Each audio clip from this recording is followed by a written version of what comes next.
I think successful to me is ending the day knowing that either you made somebody's day, you made them happy, you followed up with them, you didn't leave a long laundry list for you to do the next day. I enjoy getting up in the morning and coming to work and seeing what new problems we can fix today. My name is Amy Brabender and I am a production supervisor. In 2018, I had my first child. I was working at a distribution center down in Sun Prairie. I knew that working 14-hour days was not going to be beneficial or help my family and to help raise a child. And this popped up several times.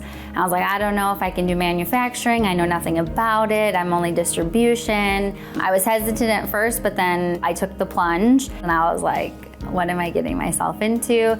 But after 6 months, I knew that this was where I wanted to be, where I wanted to start my career and start something big.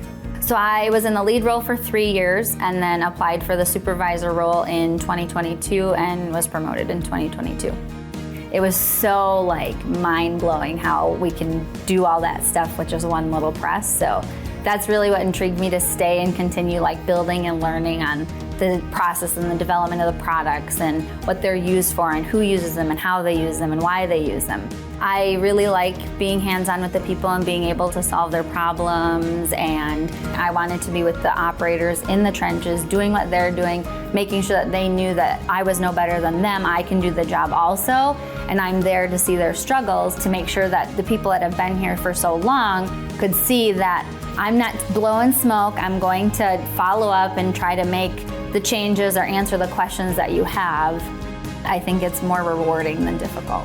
There's definitely opportunity for everybody. It's if you're willing to put in the work and the effort to move yourself up. Take the plunge. I would just say the risk is worth the reward. I just had to take the risk, and I really do love working here.